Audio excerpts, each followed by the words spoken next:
नमस्कार व्यूअर्स, मैं हूं अमीश देवगन और आप देख रहे हैं देश का सबसे लोकप्रिय कार्यक्रम आर पार। धर्म और आस्था का मामला विश्वास की नींव पर टिका होता है और इसी भरोसे को कायम रखने के लिए योगी आदित्यनाथ की सरकार ने एक आदेश जारी किया जिसमें कहा गया कि कांवड़ यात्रियों के रूट पर सभी दुकानदारों को और रेस्टोरेंट ढाबा मालिकों को अपनी पहचान नेम प्लेट पर बतानी होगी। इस बीच यह भी पता चला कि कुछ ढाबा मालिक अपनी पहचान छुपाकर दुकान चला रहे हैं। इसके बाद हिंदू संगठनों से जुड़े लोग ढाबों की जांच के लिए पहुंचे। आरोप है कि एक ढाबे पर इनकी बहसबाजी हुई। इसके बाद समाजवादी पार्टी के पूर्व सांसद एसटी हसन ने इन लोगों को पहलगाम के आतंकियों जैसा बता दिया। फिर ओवैसी से लेकर कांग्रेस तक इनके सुर में सुर मिलाने लगे। आरोप है कि पहचान जानने के बहाने एक शख्स के साथ बदसलूकी की गई। हालांकि अब तक यह सिर्फ आरोप है, तो क्या मुद्दा यही है कि बिना जांच किए बिना कोई फैसला आए इन शिव भक्तों को पहलगाम के आतंकियों जैसा बता दिया जाए? आज इसी मुद्दे पर होगी देश की सबसे बड़ी पॉलिटिकल बहस। आतंकियों से तुलना, वोट बैंक का सपना।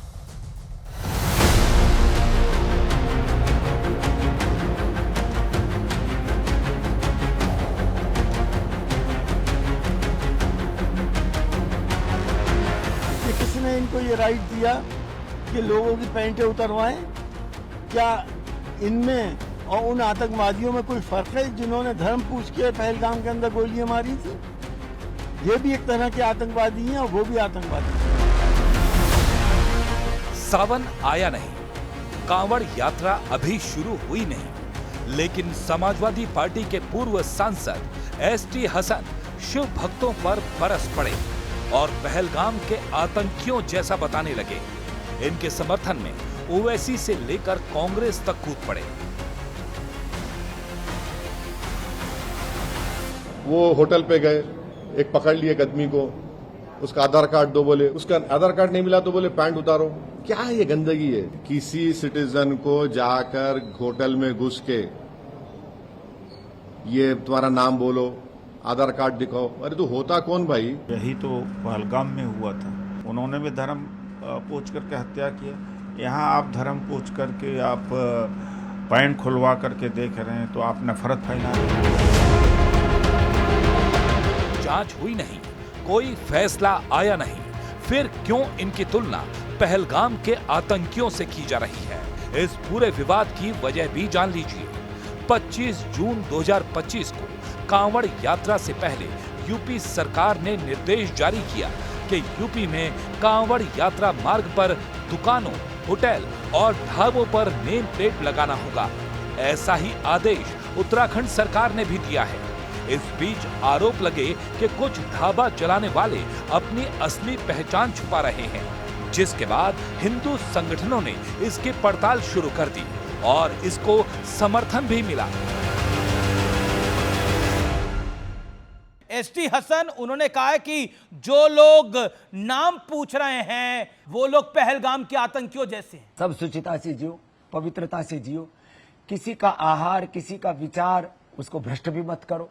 ये मुसलमानों में भी बहुत से ऐसे हैं, कहीं कोई थूक देते हैं, कहीं कोई मुंह देते हैं। सर जो भी ठीक है, किसी के हिंदू रेस्टोरेंट है वो कोई नाम बदल के चला रहा है, वो गलत है। हमसे पूछा जी भैया ये क्या नाम है आपका? हमने कहा जी हमारा नाम पप्पू कुमार प्रजापति है। अब कुछ लोग अगर कांवड़ यात्रा के रास्ते में बिरयानी का ठेला लगाएंगे, मटन बिरयानी या चिकन बिरयानी हम बेच रहे हैं, तो ये तो लोगों के आस्था के साथ जो है क्रिमिनल सोच के साथ आप बात कर रहे हैं। कांवड़ यात्रा के माध्यम से आप एक नफरत का माहौल पैदा करें समाज में, वो उचित नहीं। आरोप प्रत्यारोप ठीक है, सियासत भी चलती रहती है, लेकिन क्या शिव भक्तों को पहलगाम के आतंकियों जैसा बताना उचित है? आज इसी पर होगी देश की सबसे बड़ी बहस। आतंकियों से तुलना, वोट बैंक का सपना। आतंकियों से तुलना, वोट बैंक का सपना, लेकिन फैक्ट आपके सामने रखना जरूरी है। नेम प्लेट पे फैक्ट रखना जरूरी है। इसकी क्रोनोलॉजी का विश्लेषण आज आवश्यक है। पहला फैक्ट नंबर 1, कांवड़ यात्रियों को पूर्ण पवित्रता का पालन करना होता है। फैक्ट नंबर 2, कांवड़ियों के लिए खाना बनाने वालों की शुद्धता भी जरूरी है। तीसरा फैक्ट, फलों और खाने में थूक लगाने के कई मामले सामने आए हैं और इसके वायरल वीडियोस आप भी देख चुके हैं। चौथा फैक्ट और बहुत महत्वपूर्ण, योगी सरकार ने यात्रा के दौरान असली पहचान बताने का आदेश दिया। झूठी पहचान क्यों? अब पांचवा फैक्ट, कई दुकानदार अपनी असली पहचान छुपाते हुए पकड़े गए हैं। कांवर रूट पर, मैं आपको एग्जांपल देके बता रहा हूं, कांवर रूट पर पंडित जी वैष्णो ढाबे का मालिक एक मुसलमान निकला। यह पांचवें फैक्ट का भाग नंबर 2 है जो मैं आपको बता रहा हूं। कांवर रूट पर पंडित जी वैष्णो ढाबे का मालिक मुसलमान निकला। छठा फैक्ट, कुछ हिंदूवादी ढाबे वालों की असली पहचान जानने पहुंचे। अब कहानी में ट्विस्ट आता है और सातवां फैक्ट आता है। एसटी हसन आते हैं मैदान के अंदर और ये जनाब कहते हैं कि पहलगाम के आतंकियों जैसा इन्होंने बता दिया कावड़ियों को।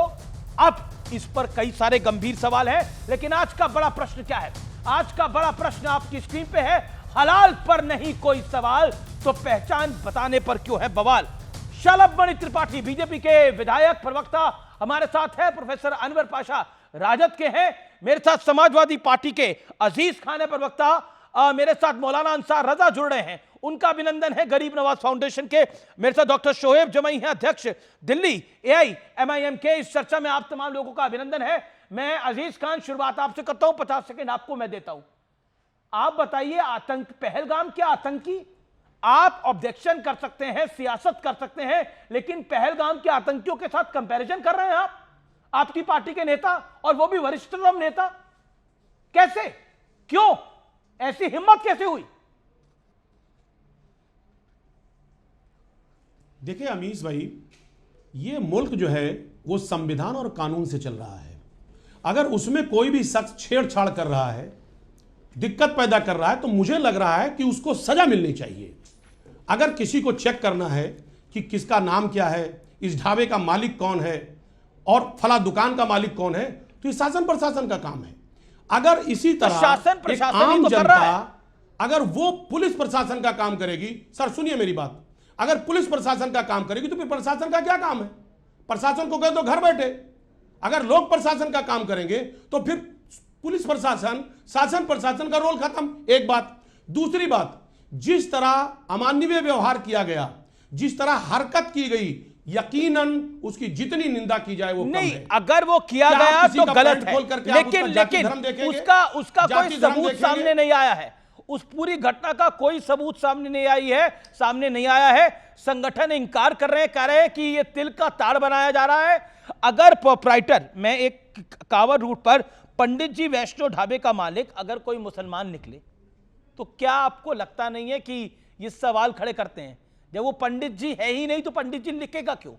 वो मौलाना लिखे, कुछ और लिखे जो उसको लिखना है। देखिए अमीश भाई, क्यों लिखेगा पंडित जी वैष्णो ढाबे वाला? अमीश भाई इंपॉर्टेंट, अगर उसका मालिक कोई दूसरे धर्म का व्यक्ति है तो पंडित जी क्यों लिखेगा?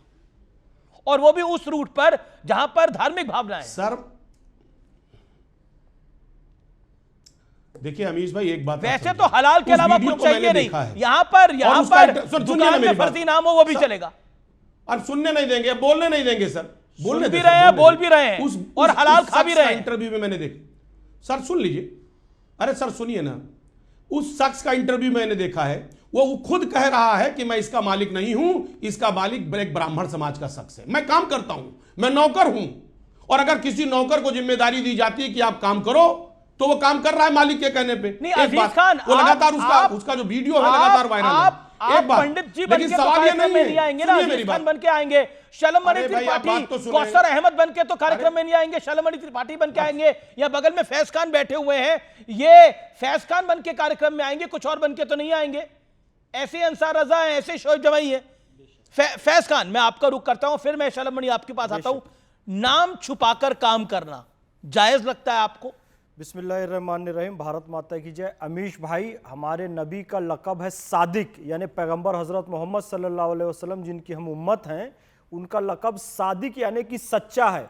जो सच बोले वही सच्चा मुसलमान है, जो झूठ बोले, जो नाम छुपाए, जो सच्चाई छुपाए, वो मुसलमान नहीं हो सकता है। इसलिए मेरे भी हिंदू दोस्त हैं, हम लोग एक थाली में खाना खाते हैं, लेकिन उनको पता है मोहम्मद फैज खान के साथ खा रहे हैं। मैं पंडित जी नाम रख के उनको उनकी थाली से नहीं खाता हूं। मैं सच बोलता हूं तो मेरी इज्जत होती है। मैं यहां पर अपने नाम के साथ बैठा हुआ हूं, मेरे पास मेरा आधार कार्ड है, मेरे पास मेरा पैन कार्ड है और मुझे सारी इज्जत मिलती है। मैं न्यूज 18 इंडिया में बैठा हूं with my name, with my Aadhaar card, with my pan card, with everything, और मैं इज्जत पा रहा हूं। यदि आप अपना नाम छुपाओगे और पकड़े जाओगे तो बेइज्जती होगी। इज्जत चाहते हो तो अपने नाम के साथ काम करो। अमीश भाई, मेरे पास ये सारे कार्ड हैं, एक कार्ड बस नहीं है जो ये लोग खेलते हैं, विक्टिम कार्ड। वो कार्ड मैं नहीं रखता हूं। ये लोग इसी कार्ड पे चलते हैं पूरे, इसलिए दिक्कत होती है। ओके ओके ओके, शोएब जमाई इस बात का जवाब, विक्टिम कार्ड खेल के क्या आतंकी कहा जा सकता है?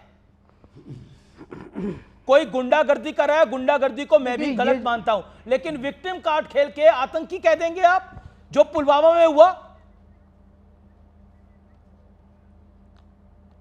नाम को लेकर आपने बहुत जोर से यह कहा कि भाई नाम मौलाना रखना चाहिए था, मौलाना क्यों नहीं रखते? ठीक, मुझे ये बताइए कि जो अल अरबियन बीफ एक्सपोर्ट के जो मालिक हैं सबरवाल साहब, उन्होंने अपने धर्म के नाम पर क्यों नहीं रखा अपनी बीफ कंपनी का नाम? जो जैन साहब हैं, जो अल नूर और जो मुस्लिम नामों से जो बीफ एक्सपोर्ट कंपनी चला रहे हैं, कबीर हम बता देते हैं, वो अपने धर्म के नाम से क्यों नहीं रखते? यदि मुसलमान गलत नाम रख रहा है तो उसका भी विरोध होना चाहिए, और हिंदू गलत नाम रख रहा है तो उसका भी विरोध होना चाहिए। अरे सुनिए ना भाई, आपसे पूछा गया, आपका समय नहीं था ना, आपने अपनी बात कर ली, अब मैं अपनी बात कर।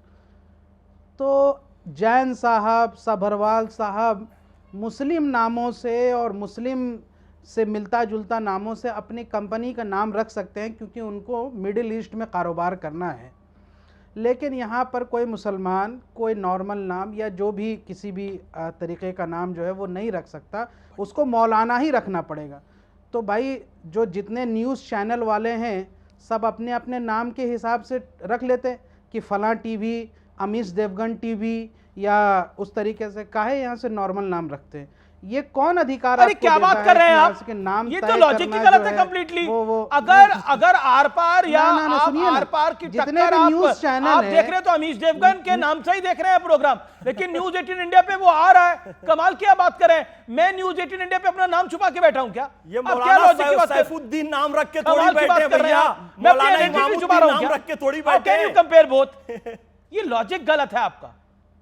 आप नाम पढ़िए, अमीश देवगन लिखा है, नाम पढ़िए मोहम्मद फैज खान लिखा है। सुनिए, ये मौलाना इमामुद्दीन नहीं है। Let him answer. ओके, अरे यार ये सुनिए, पहली बात तो ये है कि खाद्य सुरक्षा अधिनियम के तहत जो भी कानून बनाए गए हैं, जिसमें नेम प्लेट अपने आपको ढाबे के अंदर या जहाँ पे आपका काउंटर है उसमें बड़े बड़े अक्षरों में लिखना होता है, इस चीज़ को सुनिश्चित करने की जिम्मेदारी पुलिस की है, फूड सेफ्टी ऑफिसर्स की है या स्थानीय प्रशासन की है।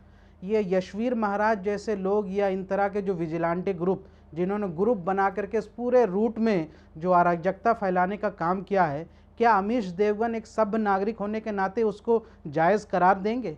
सवाल इसी पे पूछा जा रहा है, राजनीतिक बयानबाजी इसी मुद्दे पर है। सभ्यता का दायरा क्रॉस कर रहा है उसको कोई सही नहीं कह रहा, लेकिन अगर कोई शाब्दिक सभ्यता के दायरे को क्रॉस कर रहा है तो उसको भी बोला जाएगा। पहलगाम के आतंकियों के साथ आप कैसे कंपेयर कर सकते हैं? आपको अपनी लोकल पॉलिटिक्स करनी है, आप करिए, कोई आपको इंकार नहीं करता इस बात के ऊपर, लेकिन आप पहलगाम के आतंकियों के साथ कंपेयर कर रहे हैं। आपकी पार्टी ने नहीं करा, समाजवादी पार्टी के नेता ने करा, इसलिए मुझे बोलना पड़ा। आपकी पार्टी ने नहीं करा, और आपके सदर का जो स्टैंड था और मौलाना अंसार ओवैसी का और मौलाना अंसार रजा का जो स्टैंड था, वो देश ने उसकी तारीफ करी है ऑपरेशन सिंदूर को लेकर। People of India has complimented it. मैं उस विषय पे नहीं बोलना चाहता। कैसे कंपेयर कर सकते हैं आप? क्या आपको लगता है समाजवादी पार्टी के नेता ने, इतने वरिष्ठ नेता ने सही किया? पहली बात तो यह है कि हम किसी चीज को कंपेयर नहीं करते, दो बातें अलग अलग हैं। अगर पहलगाम के अंदर पैंट उतार करके धर्म की पहचान की गई, वो भी आतंकवाद की श्रेणी में आएगा।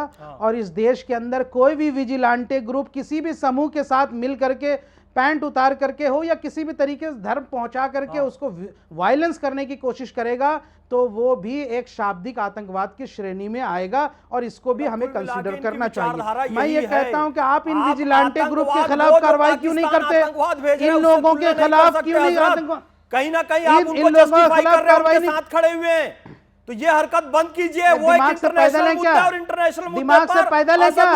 अरे कौन है ये आदमी? पूरी इज्जत दी गई है आदमी दिमाग से पैदल है जो का एहतराम कीजिए। यहाँ पर इस देश में जो कोई घटना होती है किसी दुकान पे किसी ढाबे पे तो उसको बिठा रखे हो टेलीविजन चैनल पे। तमीज के बारे में, दिमाग का इलाज कराओ, थोड़ा दिमाग का इलाज कराइए जरा। थोड़ा जो पाकिस्तान लॉजिकल के खिलाफ हमने स्टैंड लिया, तुम्हारी 7 पुश्तें नहीं ले दे सकेगी, तुम्हारी 7 पुश्तें यहाँ से वो स्टैंड नहीं ले पाएगी जो हमने आतंकवाद के खिलाफ स्टैंड लिया है। हिम्मत है तो यशवीर महाराज के खिलाफ बोलो, हिम्मत है तो उन लोगों के खिलाफ बोलो जो यहाँ से मॉब लिंचिंग करते हैं, हिम्मत है तो उनके खिलाफ बोलो जो शर्म आती है, शर्म आती है, थोड़ी सी भी शर्म और हया है और इंसानियत है तो उन लोगों के खिलाफ बोलिए जो इस देश में अराजकता फैला रहे हैं, जो हिंदू मुस्लिम नफरत फैला रहे हैं कांवड़ के नाम पर। हमारे राष्ट्रीय सदर का बयान किसी धर्म पर, किसी कांवड़ की यात्रा पर नहीं था, उन विजिलेंटे ग्रुप के खिलाफ है जो अराजकता फैलाने का काम कर रहे हैं और हम बोलेंगे और उनको यहां से सजा मिलनी चाहिए, ऐसी मैंने माननीय उत्तर प्रदेश के मुख्यमंत्री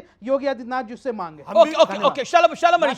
बेकार लोग हैं, फालतू बातें, बेकार कोई बेकार व्यक्ति विरोध करते हैं जो 15 मिनट के लिए पुलिस हटा दो, हाँ मैं गो मांस खाता हूं, राम जी की माता के बारे में अपमानजनक शब्द और अब भारत माता की जय नहीं कहेंगे, जय फिलिस्तीन कहेंगे, हम उन लोगों का भी विरोध करते हैं। इसको नहीं देखिए ये भाषा नहीं, ये भाषा नहीं, अरे हटाओ इसको। कौन नहीं ऐसे नहीं आप नेशनल चैनल पे हैं। कौन आदमी है ये, कौन जाहिल आदमी है, किस जाहिलों को बिठा के रखे हो चैनल पे, हटाइए इनको। यही कहते हैं कि श्वान को घी और चोर को इज्जत हजम नहीं होती है। बहुत सभ्य शब्दों में श्वान शब्द का प्रयोग कर रहा हूं। आप मुझे हटाने की बात कर रहे हैं, वो पार्टी जो हैदराबाद को पाकिस्तान में मिलाना चाहती थी। कासिम रिजवी इनके चचा हैं, याद रखिएगा, इनके दादा हैं। सलाहुद्दीन ओवैसी, अकबरुद्दीन ओवैसी, असदुद्दीन ओवैसी, अब्दुल वहाद ओवैसी, परिवारवादी पार्टी है ये, पूरे एक ही परिवार के लोग चले आ रहे हैं। और कासिम रिजवी के दादाजी हैं, सरदार वल्लभ भाई पटेल ने जिनकी तोड़ाई की थी और जिसके कारण हैदराबाद आज भारत में नहीं तो पाकिस्तान में मिलाना चाहते थे। निजामी झंडा लाल किले में फहरा दूंगा। शेर का मुकाबला सुअर नहीं कर सकते, शेर का मुकाबला सुअर नहीं कर सकते, सरदार वल्लभ भाई पटेल ने शेर का मुकाबला सुअर नहीं कर सकते। फिर से सुन लो, आज हैदराबाद पाकिस्तान। अच्छा ठीक है, ये अब तय करो, विषयांतर हो रहा है। शेर का मुकाबला सुअर नहीं कर सकते, शेर होता है, सुअर ना कोई शेर है ना कोई सुअर है। आप दोनों का सम्मान है, भाषा की मर्यादा को बनाए रखिए कार्यक्रम के अंदर। महत्वपूर्ण यह है इस समय। मैं शर्मणि आपके पास आता हूं, शर्मणि त्रिपाठी, क्या आपको लगता है ये जो विजिलेंटे ग्रुप जिसकी बात हो रही थी ये गलत है? अपने आप कोई कैसे कर सकता है? सवाल कुछ गंभीर भी होने चाहिए। आपका शासन प्रशासन क्या कर रहा है ये कुछ जिम्मेदारी की बात है, आप सरकार में है, वहां पर अगर कोई ऐसा कर रहा है उनको अधिकार किसने दिया? ये अगर कोई कर रहा है ऐसा तो। अमीश भाई, अभी मैं आपके डिबेट में सुन रहा था, अभी एक सज्जन ने कहा कि शाब्दिक आतंकवाद, तो शाब्दिक आतंकवाद है नहीं है तो पता नहीं है, पर व्यवहारिक आतंकवाद क्या है ये हमने आपके डिबेट में देख लिया कि अगर एक पैनलिस्ट के अपने विचार हैं तो उनको किन किन शब्दों से नवाजा जा रहा है और कौन लोग उसके पीछे हैं। जरा सोचिए, एक नेशनल टीवी पर बैठे हैं, वहां पर उनका व्यवहार अगर इस प्रकार का है, अगर नेशनल टीवी पे अमीश देवगन का शो जो कि सबसे ज़्यादा मुझे लगता है देखा जाता है, उस शो में अगर इस प्रकार का व्यवहार है तो जब टीवी पर नहीं होते होंगे तो इनका व्यवहार किस प्रकार का होता होगा, जरा सोचिए। तो दूसरे के विचारों को कितना सम्मान देते हैं और वो लोग आज इस बात की चिंता कर रहे हैं कि साहब ये क्यों हो रहा है। मैं तो बहुत स्पष्ट कह रहा हूं कि कानून हाथ में लेने का अधिकार किसी को नहीं है, कानून हाथ में कोई नहीं ले सकता, लेकिन अगर इन्होंने गलत करा है, अगर इन्होंने गलत करा है, इसका अभी तक अगर इन्होंने गलत करा है तो इन पे कार्रवाई होनी चाहिए। मैं ये नहीं कहता जो सपा के नेता ने कहा, वरिष्ठ नेता ने कहा वो जायज है, लेकिन इन्होंने अगर ऐसा गलत करा है तो उनको कोई अधिकार नहीं देता। वो अधिकारियों को बताएं, अधिकारी कार्रवाई करें, उनको कोई अधिकार नहीं। आप मेरी बात पूरी तो हो जाने दीजिए। अगर आप मेरी बात आधे पे रोक देंगे तो उसके मायने गलत निकाले जाएंगे। मैंने कहा कि कानून हाथ में लेने का अधिकार किसी को नहीं है, लेकिन अपने हितों को लेकर, अपने अधिकारों को लेकर, अपने धर्म की और आस्था को लेकर हर किसी को जागरूक रहने का अधिकार है। क्या कारण है कि थूकने की बात आती है तो एक विशेष समुदाय का चेहरा सबके सामने आता है? क्या कारण, आप जरा मुझे बताइए। कोई कहता है भाई थूक के खाना दिया तो एक विशेष समुदाय का चेहरा सबके जहन में क्यों आता है? कोई कहता है नाम बदलकर शादी कर ली, तो एक विशेष तरह के लोगों का नाम ही क्यों सबके जहन में आता है? कोई कहता है नहीं साहब वहां पर तो आतंकवाद हो गया, तो आतंकवाद का एक विशेष तरह का चेहरा क्यों सामने आता है? चिंता तो इस बात की होनी चाहिए ना कि आप पर क्यों सबका जो शक है वो आपके ऊपर जाता है। उसकी चिंता नहीं करते, उसकी चिंता नहीं करते कि थूक कर फेंकने वाले जो लोग पकड़े गए हैं वो लोग कौन हैं। 100 अगर पकड़े गए तो 100 एक ही तरह के लोग हैं, एक ही पृष्ठभूमि के लोग हैं। अगर नाम बदलकर शादी की है तो एक ही पृष्ठभूमि के लोग हैं, और आतंकवाद भी अगर किया है तो एक ही पृष्ठभूमि के लोग हैं। और अमीश भाई यही दर्द है, दर्द इसी बात का है। यह प्रयास कांग्रेस ने भी शुरू किया कि हिंदू आतंकवाद की एक थ्योरी गढ़ी जाए, उस थ्योरी का क्या हुआ आपको पता है। और आज ये टी हसन साहब और हमारे जो शोएब भाई बैठे हुए हैं, इनकी ये कोशिश होती है। क्यों? क्योंकि दुनिया, केवल भारत नहीं पूरी दुनिया में आतंकवाद का केवल एक चेहरा नजर आता है। इनको हमेशा इस बात की तकलीफ होती है। आप प्रवक्ता हैं भारतीय जनता पार्टी के, आप जिम्मेदार पद पर हैं, आप बड़ी बड़ी बातें बोल रहे हैं। मैं रुक करता हूं अजीज खान का। अजीज खान, रिप्लाई, क्या आपको लगता है कि कहीं ना कहीं आइडेंटिटी छुपाकर, ये कहानी सिर्फ खाने की आइडेंटिटी, आप खाना परोस रहे हैं उसकी आइडेंटिटी छुपाने की नहीं है, विवाह को लेकर, प्रेम को लेकर हमने देखा है किस तरह के घटनाक्रम होता है। कोई भी नाम छुपा के करता है, धोखा देने की बात होती है। आपके परिवार में भी कोई करेगा तो आपको दुख होगा, आपको गुस्सा आएगा। देखिए अमीश भाई, बिल्कुल निश्चित तौर पे आप ठीक बात कह रहे हैं। देखिए आप बहुत इंटेलेक्चुअल हैं और मैं सलभ भाई को भी जानता हूं, बहुत पढ़े लिखे और बहुत काबिल शख्स है। लेकिन आज वो ये बात कहते हैं कि एक खास कौम का नाम आता है थूकने पे, मलमूत्र मिलाकर खिलाने का नाम बदलकर शादी और तमाम तरीके की बातें। मैं जानना चाहता हूं क्या खाली एक कम्युनिटी, खाली मुस्लिम कम्युनिटी क्या इस काम में लिप्त पाई जाती है जो मीडिया दिखा रही है? क्या दूसरे कौम के लोग नहीं हैं? पता नहीं कौन है कौन नहीं है, इसकी क्या सच्चाई है। सच ये है कि कहीं ना कहीं एक नैरेटिव गढ़ा जा रहा है। यह जरूरी नहीं है कि अगर इस तरीके की हरकत कोई कर रहा है तो खाली वो मुस्लिम कम्युनिटी का है, वो दूसरे कम्युनिटी का नहीं हो सकता है। और बहुत सारे लोग दूसरे कम्युनिटी के भी पकड़े गए हैं, ऐसा नहीं है। एक बात। दूसरी बात, अभी बात कह रहे थे कि साहब गलत नहीं करना चाहिए। जिस शख्स ने पैंट उतरवाया, ऐसी हरकत की, लॉ एंड ऑर्डर को हाथ में लिया, क्या है उसका? देखिए बार-बार कहा जा रहा है ये एक कौम को उकसाना भी हो सकता है, जो भी बोले जिम्मेदारी से बोले। ये कहां प्रूफ आया अभी तक? सत्ता में आप पे हैं, शासन ने नहीं बोला है, प्रशासन ने नहीं बोला है, पुलिस ने अभी तक नहीं बोला है। अगर बोला है तो आप कोट करिए, उनका ट्वीट दिखाइए, उनका बयान सुनवाइए। अजीज खान, पैंट उतरवाना आप बार बार बोले जा रहे हैं, क्या अजक वो कहां आया है वो मामला? अमीश भाई 10 सेकंड मैं जानना चाह रहा हूं कि जो भी हरकत हुआ, जो भी हरकत हुआ, लोग चेक कर रहे हैं, आइडेंटिटी चेक कर रहे हैं, ये शासन का काम है। आइडेंटिटी तो दुकान पे जाके चेक हो सकती है। आइडेंटिटी दिखाने के लिए पैंट उतरवाने की जरूरत नहीं पड़ रही है कि, लेकिन अगर कराए तो आप प्रूफ दीजिए। अगर आप बोल रहे हैं आइडेंटिटी चेक करना, ओके मैं शलभमणि का रुख करता हूं। शलभमणि की पार्टी, जबरन आइडेंटिटी चेक करना, your respond to Samajwadi party, जबरन कोई काम करना, which is all aggressive. Okay you respond. Shalabhmani Tripathi you respond. Amish भाई, कुछ लोग प्रदेश का माहौल ख़राब करना चाहते हैं और इसीलिए मैं आपसे अनुरोध करूंगा कि नेशनल टीवी पे इस प्रकार की अफवाह फैलाना और जानबूझकर माहौल ख़राब करने का प्रयास करना, यह भी अपराध की श्रेणी में आता है। मैंने कहा अभी तक की जांच में एक भी प्रमाण कोई दे नहीं पाया कि इस प्रकार की घटना हुई है। हाँ, ये जरूर है कुछ लोग गए थे, लोगों ने नाम पूछा, आधार कार्ड पूछा, लेकिन जिस प्रकार के उल जुलूल आरोप लगाए जा रहे हैं उसका कोई प्रमाण नहीं है। और ऐसे वक्त में जबकि पवित्र कांवड़ यात्रा शुरू होने जा रही है, कुछ लोगों का मकसद है कि उत्तर प्रदेश का माहौल खराब करें। क्यों? क्योंकि योगी जी के आने के पहले उत्तर प्रदेश के हालात क्या थे सबको पता है। दंगे होते थे, फसाद होता था। उत्तर प्रदेश में योगी जी ने काम संभाला, प्रधानमंत्री मोदी जी के नेतृत्व में, उसके बाद से अमन चैन का वातावरण है। कोई पर्व हो, किसी का भी पर्व हो, किसी धर्म का पर्व हो, सब शांति से गुजरता है। और इसलिए कांवड़ यात्रा के ठीक पहले चाहे टी हसन हो, चाहे हमारे बहुत सम्मानित पैनलिस्ट हो, एक प्रकार की अफवाह फैलाने का प्रयास कर रहे हैं। यह मुनासिब नहीं है, गैर कानूनी भी है, अपराध की श्रेणी में आता है। ओके, प्रोफेसर पाशा मेरे साथ हैं, मेरे साथ अंसार रजा हैं। अंसार रजा, मैं आपके पास आता हूं। क्या आपको लगता है अफवाह फैलाना जायज है? झूठ बोल के कोई काम करना सही है? अंसार रजा। देखिए अमीश जी, ना तो अफवाह फैलाना चाहिए और ना झूठ बोलना चाहिए।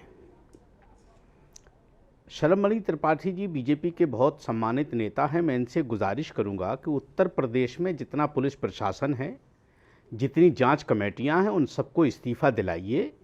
और जो बजरंग दल, विश्व हिंदू परिषद, आरएसएस के जो बेरोज़गार लोग हैं, उन सब लोगों को इन सब चीज़ों पे लगा दीजिए कि वो जांच करते रहें और हम लोग टीवी पर बहस करते रहें और हम सबूत मांगते रहें कि इसका सबूत कहाँ है। एक बात पर आपने बार बार जोर दिया कि अगर ऐसा हुआ है, अगर ऐसा हुआ है, अगर ऐसा नहीं हुआ है तो फिर पूरे हिंदुस्तान में तहलका क्यों मचा है? क्यों सारी चैनलों पे डिबेटें हो रही अगर कुछ नहीं हुआ है तो? आप क्या कावड़ यात्रा योगी के आने के बाद शुरू हुई है? क्या इससे पहले कावड़ यात्राएं नहीं निकलती थी? क्या उनके सम्मान नहीं होते थे? क्या मुसलमान उनका एहतराम नहीं करते थे? क्या मुसलमान उनका इस्तकबाल नहीं करते थे? क्या मुसलमान उनके स्वागत के लिए टेंट नहीं लगवाते थे? आज योगी आदित्यनाथ के बाद ही धर्म जागा है। योगी आदित्यनाथ जी, मैं गुजारिश आपसे करूंगा कि इन पुलिस वालों को, जांच कमेटियों को घर बिठा दीजिए और ये जितने बेरोजगार हैं इन सब लोगों को रोजगार मिल गया है। मस्जिद के सामने नाचो, मजार के सामने नाचो, यहां जाकर के बैंड बजाओ, बस यही काम रह गया है। आप कोई काम तो कर नहीं सकते। आपने ये देख लिया। अब ये देखिए, जब तक कावड़ यात्रा चलेगी, मैं कह रहा हूं 90% कावड़ पर ही डिबेटें होंगी कि कहीं ना कहीं कुछ ना कुछ तो होगा। अरे भाई, पूरे हिंदुस्तान से कावड़ यात्राएं आती हैं, आखिर इसी रूट पर क्यों बेहोश हो रही है? उत्तर प्रदेश लेकिन एक पैटर्न तो है ना अंसार रजा जी, विद ऑल ड्यू रिस्पेक्ट, एक पैटर्न तो है ना। नहीं, एक सेकंड अंसार रजा जी, एक पैटर्न तो है, नाम छुपा के प्रेम करना, विवाह करना, एक पैटर्न तो है। अच्छा, उसके बाद आप पंडित जी ढाबा है और ओनर एक मुसलमान है। अब बताइए ना। नहीं, क्या इसका सबूत है आपके पास कि उसका ओनर मुसलमान है? क्या इसका सबूत है? पंडित जी ढाबा या वो कर्मचारी था? पंडित जी ढाबा का मालिक कौन है? ओनर कौन है उसका? मुसलमान है। वो लाइसेंस है आपके पास? आप दिखाइए वो लाइसेंस। अरे दिखा रहे हैं भाई, हम तो दिखा रहे हैं। Okay, Sharmani Tripathi respond. आप चलाइए स्क्रीन पे, आप स्क्रीन पे चलाइए। हम तो आधार कार्ड तक दिखा रहे हैं भाई। मुसलमान उसका मालिक। ओके, अंसार रजा की बात का जवाब सबको चिट्ठी पे भेज दीजिए। लाइसेंस किसके नाम से इशू हुआ है? लाइसेंस किसके नाम से इशू हुआ है? अमीश भाई, वो दिखाइए आप। अच्छा, सुन लीजिए, और पंडित जी को किसने हक दिया? अरे सुन, वो जाकर के जांच करें। अरे सुन लीजिए जी त्रिपाठी जी, बताइए। सुन लीजिए, मैं तो सिर्फ एक बात कह रहा हूं कि देखिए, किसी प्रमाण की, ठीक है, प्रमाण आप मांग रहे हैं, आपका अधिकार है प्रमाण मांगना, लेकिन बहुत प्रमाण की आवश्यकता नहीं। मैं फिर कह रहा हूं कि खाने में थूका गया, ये कहते ही कौन शक के दायरे में आता है और किसको सफाई देनी पड़ती है? पंडित जी क्यों गए थे प्रमाण लेने के लिए? अगर मुझे आप प्रमाण की आवश्यकता नहीं बता रहे तो पंडित जी क्यों गए थे? अरे मैंने आपको सुना, सुन तो लीजिए, यहाँ तो मत करिए, सुन लीजिए। अरे सुन तो लीजिए, मैं आपको जवाब दे रहा हूं सर। खाने में थूका गया जी। अरे सुन, आप अपने मौके पे जवाब दीजिएगा, मुझे तो बोलने खाली मुसलमान ने किया ये काम जो करते हैं बाहर। देखिए, मुसलमानों ने किया। अरे भैया, जो बाहर करते हैं, बनाना चाह रहे हैं टीवी बैठे हैं, हिंदू और मुसलमानों में। अरे सुन तो लीजिए, हम थोड़े बना रहे हैं। अरे हम थोड़े बना रहे हैं। आपकी रोजी रोटी वही है, आपकी राजनीति वही टिकती है। अरे रोकिए अमीश भाई, आप सिर्फ मुसलमानों को दुश्मन बनाना चाहते हैं। सुन लीजिए, यहाँ वैचारिक आतंकवाद मत करिए, वैचारिक आतंकवाद मत करिए, वैचारिक आतंकवाद मत करिए। देखिए, ऐसा है, देखिए आगे ना उस पे, हम देखिए आगे ना उस पे, आगे ना उसी पे। आप अगर मुझे इस तरह रोकेंगे तो क्या करेंगे? आगे ना उसी पे। अरे क्या कारण है कि हमास के लोग जाते हैं, आतंक फैलाते हैं? वो कौन से हैं? हम थोड़े फैला रहे हैं। पूरी दुनिया, ऑस्ट्रेलिया से लेके, इंग्लैंड से लेके, अमेरिका से लेके, पूरी दुनिया एक ही वर्ग का नाम ले रही है। क्या कारण? अंसार रजा जाके डिफेंड कर ले वहां पे, इजराइल के भीतर घुस के जाके करके चले आए। कौन थे वो लोग? हमास के लोग कौन थे? ISIS कौन है?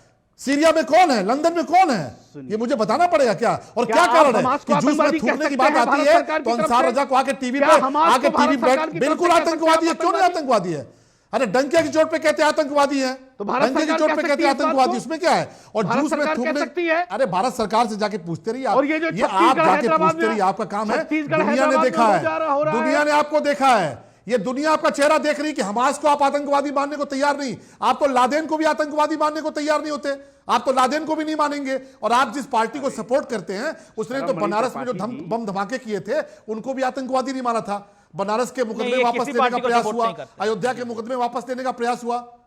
ओके, अंसार मतलब जिनके साथ खड़े होते हैं अमीश भाई। लेकिन नहीं अमीश भाई, जानकारी मैं तो सिर्फ इतना कह रहा हूं अमीश भाई, 5 सेकंड, जिस कौम अमीश भाई 5 सेकंड सुनिए, कौम को आप निशाना बना रहे हो ना, आपने कहा योगी जी के पहले से मोदी जी बड़ा इबाद ले चुके हैं। उन्हीं कौम से कांवड़ उसी यात्रा कौन पर से पत्थर फेंके जाते थे। उसी कौन कांवड़ से यात्रा पर 23 हमला वार होता ले था। चुके हैं मोदी जी, उत्तर प्रदेश में जिनको जाट आप आतंकवादी खत्म बता रहे हो। की बात नहीं कर रहे। मुजफ्फरनगर में जाटों की हत्या होती थी। मुजफ्फरनगर में अरे वो तो दलितों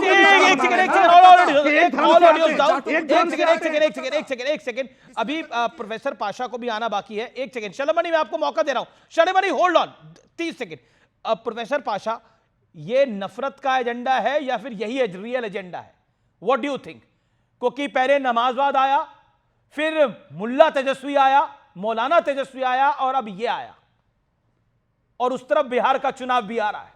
अमीश जी, प्रोफेसर पाशा। अमीश जी, मेरी आपसे सिर्फ एक गुजारिश है कि जिस तरह से आपने भारतीय जनता पार्टी के प्रवक्ता को समय दिया और कोई इंटरप्शन नहीं किया, मैं समझता हूं कि आप इंटरप्शन नहीं करेंगे।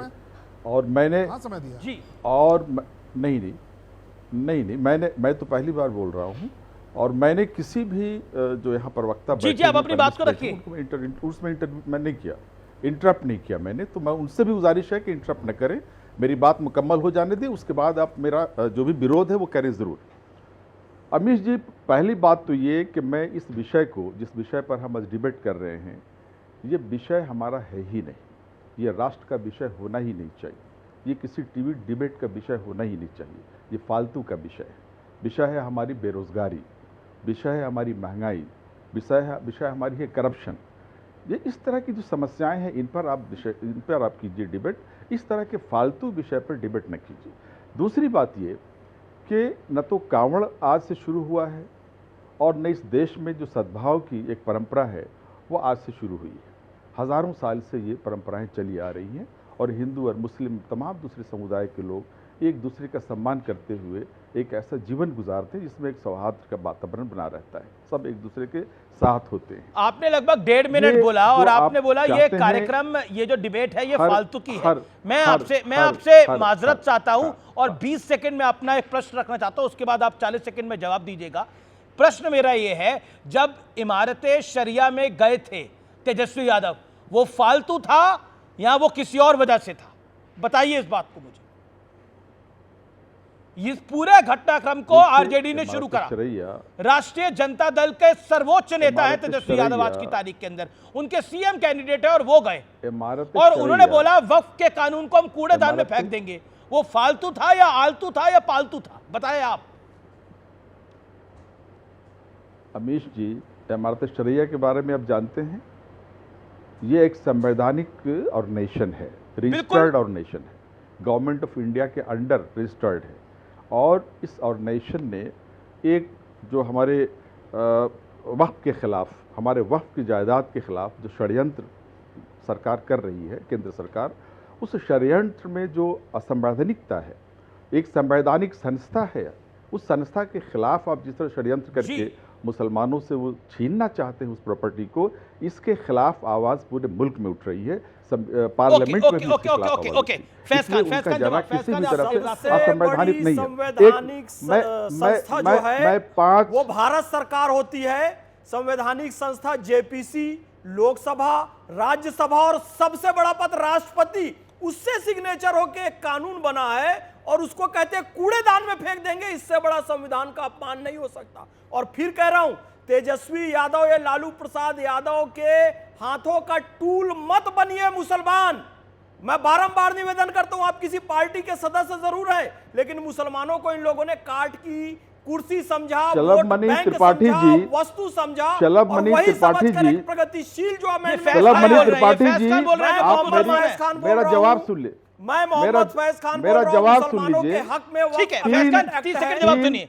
फैज खान, अब 30 सेकंड जवाब के लिए प्रोफेसर पाशा का। पार्लियामेंट में आपकी सरकार ने किसानों के विरुद्ध में 3 काले कानून पास किए। किसान नहीं, आपकी पार्टी ने किसानों के विरुद्ध 3 ऐसे काले कानून बनाए। क्या हुआ? उसका कूड़ेदान में फेंकना पड़ा। इसलिए संविधान से पास किया हुआ हर बिल संवैधानिक नहीं हो सकता है। अगर असंवैधानिक बिल पास करेंगे तो उसका हश्र वही होगा, कूड़ेदान में जाएगा। 20 second Shalmani Tripathi, respond to professor Pasha.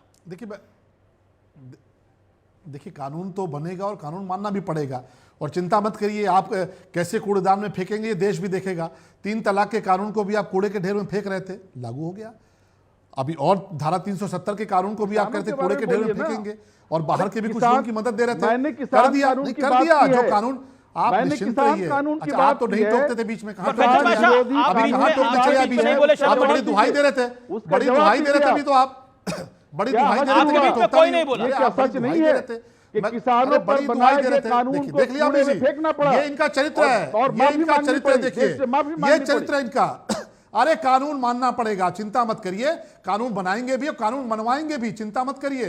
Uttar Pradesh में भी मनवाया, देश में भी मनवाया, और कानून बनाना भी आता है, कानून मनवाना भी आता है। बड़ी खबर आ रही है, बाबा रामदेव, मैंने आपको बताया बाबा रामदेव ने पहली बार रिएक्ट किया है पूरे इस मामले के ऊपर, इस पूरे घटनाक्रम के ऊपर। पहचान विवाद पर पहली बार बाबा रामदेव का बहुत बड़ा स्टेटमेंट आया है। पहचान बताने में किसी को परेशानी क्यों हो सकती है, सीधे तौर पे बोले हैं सभी को शुचिता और पवित्रता से जीना चाहिए। सीधे तौर पे बोले बाबा रामदेव, किसी के आर को दूषित करना नहीं चाहिए। थूक के कई मामले सामने आए हैं। कुछ देर में बाबा रामदेव का ये जबरदस्त इंटरव्यू आप देख सकते हैं। पहचान बाबत मामले पर पहली बार चुप्पी तोड़ी है बाबा रामदेव ने और सीधे तौर पे कहा है कि इस पर आपत्ति क्यों होनी चाहिए। मैं रुक करता हूं आपका सीधे तौर पर शोएब भाई। अब बाबा रामदेव भी कह रहे हैं इस पे आपत्ति क्यों होनी चाहिए। पवित्रता का हक तो सबको है, शुचिता का हक तो सबको है। मुसलमान एक किया हुआ खाते हैं, वह मुस्लिम परिवार से हैं। फैज खान, दो बातें हैं। ओके, शोएब भाई फर्स्ट यू, अध्यक्ष दिल्ली एआईएमआईएम, बोलिए। देखिए, पहचान तो किसी को भी यहाँ से छुपाना नहीं चाहिए, इस बात को मैं भी मानता हूँ, और मुझे नहीं लगता कि खाद्य सुरक्षा अधिनियम के तहत कोई छुपाता है, बल्कि रजिस्ट्रेशन भी होता है तो वो जिसके नाम पर ओनर होता है उसी के नाम पर रजिस्ट्रेशन होता है। ये लोकल बॉडी और अथॉरिटी तो पेट में दर्द है क्यों? रही बात यहाँ से, अभी सुनिए, अभी सलभमणि त्रिपाठी जी जो बात कह रहे थे, एक पूरे धर्म को या पूरे एक संप्रदाय को एक नैरेटिव में रंगने की बात कर रहे थे। आपको पता है पाकिस्तान के लिए जासूसी करते वक्त किनको किनको पकड़ा गया? ज्योति मल्होत्रा, दीपेंद्र सिंह, सुखप्रीत सिंह, कमलजीत सिंह।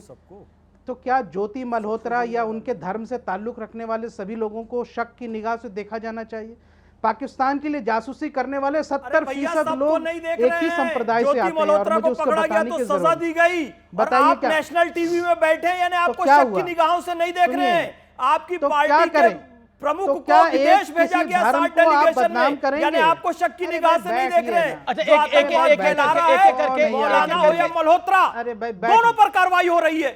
ठीक है, ओके, बोलिए। अरे यार, जब ये बोलते हैं तो मैं तो कुछ नहीं बोलता हूं, तो इनको सुनने का भी धैर्य रखना चाहिए। अभी सीखिए ना, आप नए हैं, सीखिए थोड़ा सा डिबेट कैसी होती है, बाद में बात करेंगे। अपने अब्बा को भेजो ना, आपको डिबेट करने के लायक नहीं। देखिए ये बाद में आना। सुनिए, तो इसलिए मैं कहता हूँ हिंदी में नहीं, प्रतिष्ठित आपका चैनल नहीं, ये नहीं, किसी के अब्बा को क्यों बोलेंगे आप? ये तरीका नहीं है। फिर मैं वालिदैन में चला जाऊंगा। नहीं, रोकिए अपने आप को। आप भी रोक लिया, कंट्रोल कर लिया अमीश भाई। आप रोकिए अपने आप को। I respect your channel। नहीं, देखिए किसी के वालिद को, किसी के अब्बा को क्यों? सुनिए फैज भाई, आप गुस्सा मत कीजिए। सुनिए फैज भाई, सुनिए, गुस्सा होने की जरूरत नहीं है। आपसे मैं थोड़ा सा कभी कभी थोड़ा फ्रैंक भी बोलता हूं, लेकिन आप मेरी बात का बुरा मत मानिए, लेकिन थोड़ा सा सुनिए भी। अम्मा बाबा पे नहीं आ सकते ना फ्रैंक बोलते हुए, आप इस बात को समझ जाइए। वालिदैन पे नहीं आ सकते, हम आपकी पार्टी पे आ जाएंगे तो बारी में आप जवाब लौट जाएगा। आप हमारे वालिद साहब पे चले जाओ। आप अपनी बारी पे, दोनों टीचर थे और बहुत अच्छे संस्कार दिए। अरे अम्मा बाबा पे नहीं आ रहे, तुम्हारे राजनीति, लेकिन उन्होंने मुझे इतनी अच्छी शिक्षा दी, राजनीतिक पिताश्री की बात कर रहा हूं। अच्छा, शांति। मैं आपके राजनीतिक, सुनिए, मैं आपके राजनीतिक पिताश्री की बात कर रहा हूं। और आदरणीय गुरुदेव इंद्रेश जी भी बहुत सम्मानित व्यक्ति हैं। 17 साल तक कश्मीर में तब प्रचारक रहे जब आतंकवाद चरम सीमा पर था वहां पर। अच्छा, ठीक है, शांति। मुसलमानों के तमाम फिरकों को एक मंच पर इंद्रेश जी ने लाया। अब वो कह रहे हैं कि मैं आपके मतलब पिताश्री की बात नहीं कर रहा, वालिद साहब की नहीं बात कर रहा, राजनीतिक गुरु की बात कर रहा हूं। गुरुदेव इंद्रेश जी की बात कर रहा हूं। राजनीतिक गुरु को बोलिए ना, राजनीतिक गुरु को आप बोलिए, लेके आइए। फिर ये भी आपके राजनीतिक गुरु के बारे में आएंगे तो क्या मतलब है? गुरु होता है, पिता समान ही होता है गुरु भी, बेशक।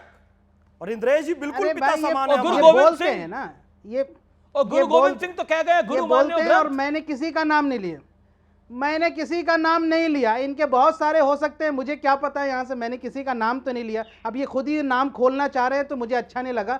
मत बोलिए इस तरह से ओपन टेलीविजन में। आप फैज खान हैं, आप फैज खान हैं, अच्छी बात है, लेकिन बात सुनने भी चाहिए आपको। मैं ये कह रहा हूं कि इस देश में जब भी स्पाई पाकिस्तान के लिए जासूसी करने के आरोप लगते हैं तो नाम जो है एक संप्रदाय के बहुत ज्यादा आते हैं, चाहे वो बहुत सारे लोग हों। उसमें मुसलमान बहुत कम पकड़े जाते हैं पाकिस्तान के लिए जासूसी करने वाले। तो क्या करेंगे, पूरी एक संप्रदाय को बदनाम करेंगे? मैं तो नहीं करता हूं। इसलिए शलभ मणि त्रिपाठी से मेरा सवाल है, मेरा सवाल शलभ मणि त्रिपाठी जी से है कि शलभ मणि त्रिपाठी जी, क्या आप इस चीज को एक्नॉलेज करेंगे? Shalabh Mani Tripathi now reply. धर्म के Shalabh Mani Tripathi you come in picture and reply. और इस्लामो देन मौलाना अंसार आज़म। शलभ मणि त्रिपाठी, जनता पार्टी, शलभ मणि त्रिपाठी इस्लामोफोबिया से पीड़ित है भारतीय जनता पार्टी। इस्लामोफोबिया से पीड़ित मत होइए, कोई इस्लामोफोबिया से पीड़ित नहीं है। दुनिया में इस्लाम फैल रहा है।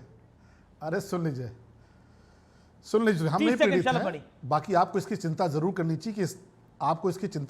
चाहिए कि इस्लाम को लेकर दुनिया भर में किस प्रकार का नैरेटिव बन रहा है, केवल भारत में नहीं, और उसके जिम्मेदार आप लोग हैं। आप लोग जिस प्रकार से आके गलत चीजों को डिफेंड करते हैं, जिस प्रकार से नफरत फैलाने का प्रयास करते हैं, आपके नेता कहते हैं कि अब देखिए फिर बीच में आप आ गए, फिर बीच में आप आ गया। देखिए यही होता है। देखिए जब आपकी पोल पट्टी खुलती है तो आप बीच में कूदते हैं, आप बीच में टोका टिप्पणी करते हैं। अभी तो आप सैफ भाई को बहुत सारा ज्ञान दे रहे थे। आपको लेके पूरी दुनिया में क्या नैरेटिव बना मुझे बताने की आवश्यकता नहीं, मेरी चिंता देश को लेकर है। अभी आपने कहा ऑपरेशन सिंदूर के दौरान जो इस देश में 21 लोग पकड़े गए, जो पाकिस्तान के पक्ष में ट्वीट कर रहे थे, कौन थे जरा मुझे बताइए? जो पाकिस्तान के पक्ष में लिख रहे थे, कौन थे जरा मुझे बताइए? 21 गिरफ्तारियां हुई, और वो 21 गिरफ्तार लोग कौन है मैं नाम नहीं लेना चाहता लेकिन निश्चित तौर पर इसकी चिंता आपको करनी चाहिए। ज्योति मल्होत्रा का नाम लीजिए ना। आप लोग अपने जो नौजवान हैं उनको आप भड़काते हैं। नहीं, ज्योति मल्होत्रा कोई भी गिरफ्तार करा, ज्योति मल्होत्रा की है। देवेंद्र सिंह का नाम क्यों नहीं लेते? अभी पता है आपको, आप तो नहीं सकते, क्या बात करते हैं आप? शर्म है थोड़ी सी? ज्योति मल्होत्रा का नाम लेते हैं और कहते हैं कार्रवाई हुई तभी पता चला। लेकिन आप देखिए शर्म आपको करनी चाहिए, आपको शर्म करनी चाहिए कि आप किस तरीके से डिफेंड करते हैं। कच्चा छींटे नहीं मैं नहीं कर रहा, पूरी दुनिया में देखिए क्या स्थिति है, पूरी दुनिया में देखिए शर्म किसको आनी चाहिए? आप उसके लिए जिम्मेदार हैं। Okay all audio down. Faiz Khan शर्म किसको आनी चाहिए? देन अंसार आज़ाद जी। शर्म उन लोगों को आनी चाहिए, हम कह रहे हैं कि मौलाना हो मल्होत्रा हो, उस पर भेदभाव किसी ने नहीं किया। इसी न्यूज 18 इंडिया ने दिखाया था कि ज्योति मल्होत्रा पकड़ी गई है। लेकिन आप लोग भेदभाव कर रहे हैं। आतंकवादी ठीक है, you made your point. Malhotra okay, मौलाना अंसार आज़ाद, मल्होत्रा हो या मौलाना, गिरफ्तारी सबकी होती है। शर्मनाक क्या है? शर्म किसको आनी चाहिए? फैज खान कह रहे हैं शर्म उनको आनी चाहिए जो इसको डिफेंड कर रहे हैं। किसको डिफेंड कर रहे हैं? हम तो किसी को डिफेंड नहीं कर रहे हैं। जो दहशतगर्द है उसको सज़ा मिलनी चाहिए।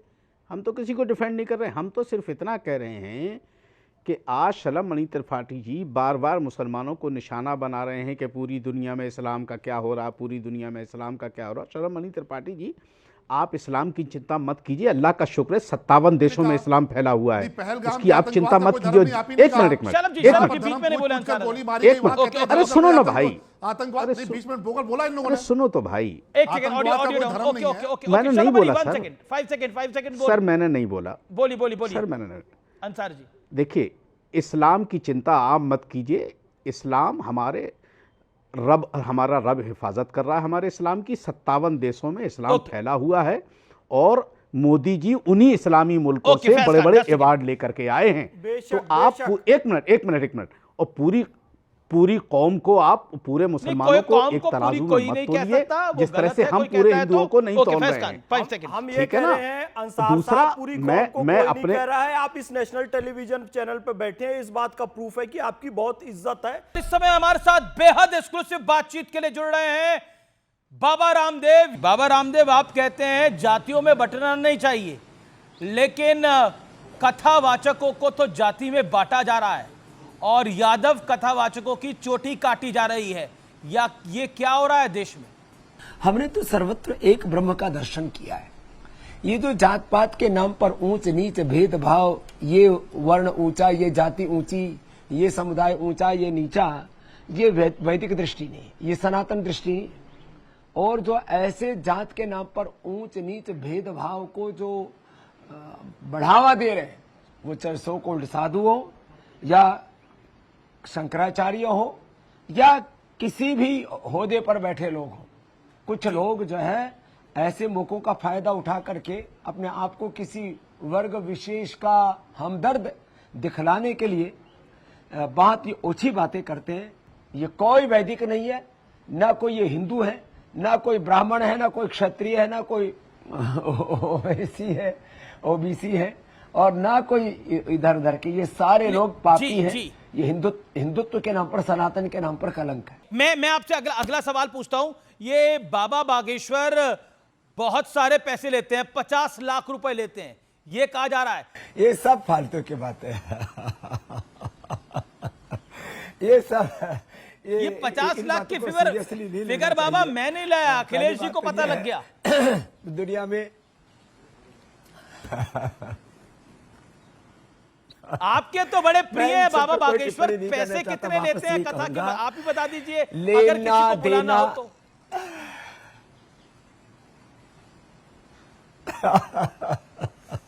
ऐसा है, जिसको बुलाना हो वो जाकर के हम फोन करवा देंगे, जिसको मिलने के लिए समय नहीं मिल रहा हो तो हम मिलवा देंगे। और वो जो हॉस्पिटल बना रहे हैं उसमें किसी को 5 लाख देने हो, 50 लाख देने हो, 5 करोड़ देने हो, दे देना भाई, और ना देने हो तो अपना कथा सुन लेना। और भाई फिर भी यूट्यूब पे भी आते हैं उनके वीडियो, उस पे सुन लेना, नहीं तो हम से ही सुन लो ना, हम सुना देते हैं सब कथा। 11 जुलाई से सावन का महीना शुरू हो रहा है, कांवड़ यात्रा की तैयारी चल रही है, लेकिन इसको लेकर जबरदस्त राजनीति हो रही है। समाजवादी पार्टी के वरिष्ठतम नेता हैं एसटी हसन, उन्होंने कहा है कि जो लोग नाम पूछ रहे हैं, धर्म पूछ रहे हैं दुकानदारों का, वो लोग पहलगाम के आतंकियों जैसे हैं। किसी को मान लीजिए कि अपने आहार की, विचार की, उसके आध्यात्मिक, उसके अनुष्ठान की शुचिता की दृष्टि से किसी को ध्यान रखना अपने खाने पीने का, तो नाम लिखने से ये ऊंच नीच नहीं होता है। मैं तो कहता हूं सब एक ही पूर्वजों की संतान है। जो हिंदुस्तान में मुसलमान हैं उनके भी पूर्वज हिंदू ही है। सब शुचिता से जियो, पवित्रता से जियो। किसी का आहार, किसी का विचार, उसको भ्रष्ट भी मत करो। ये मुसलमानों में भी बहुत से ऐसे हैं, कहीं कोई थूक देते हैं, कहीं कोई मूत देते हैं, और ये बहुत बड़ा जो है ना, एक तरह से खान पान के नाम पर जिहाद, विवाह, लव जिहाद, पॉलिटिकल जिहाद, वोट जिहाद, ये मैं सब प्रकार के जिहाद का विरोधी हूं। मैं तो मानव धर्म, राष्ट्र धर्म और सत्य सनातन वैदिक धर्म का पैरोकार हूं। जो उत्तराखंड की धामी सरकार ने फैसला लिया और जो उत्तर प्रदेश की योगी सरकार ने फैसला लिया, आपको वो फैसला सही लगता है, जिसमें पहचान बतानी होगी दुकानदार को? आपको बताना होगा आप कौन से धर्म से, आपका पूरा नाम क्या है? पहचान बताने में कोई दिक्कत नहीं होनी चाहिए। आजकल लोग अपने हेल्थ को लेकर बड़ी सारी चीजें करते हैं। कोई उम्र को कम करने के लिए इंजेक्शन लेता है और उसके बाद उसको सडन हार्ट अटैक आ जाता है, उसकी डेथ हो जाती है। तो आप का प्रभाव बहुत है, आप बहुत बड़े योग गुरु हैं, क्या मैसेज देना चाहते हैं? कोई भी सिंथेटिक चीज, चाहे वो खाने पीने की है, चाहे वो hair care, dental care, skin care है, चाहे कपड़े हैं, जूते चप्पल हैं, सारी हमारी जीवनीय शक्ति को नष्ट करती हैं। इसलिए back to basic, back to Vedas, अपनी मूल संस्कृति, अपने मूल मूल्यों की ओर लौटो। योग से बेहतर कुछ भी नहीं है। मैं आपके सामने बैठा हूं, लगभग 60 साल की मेरी उम्र होने वाली है। कहाँ लगते हैं बाबा आप 60 यदि साल? आप बायोलॉजिकल एज की बात करेंगे तो मैं 30 साल वालों से भी ज्यादा फिट हूँ। बाल आपके पूरे काले हैं, अब तो मेरे भी सफेद होने लग गए। अरे साहब ठीक है, मैं इसलिए कर रहा हूँ। अब आपको भी मैं योग की दीक्षा देता हूँ जी।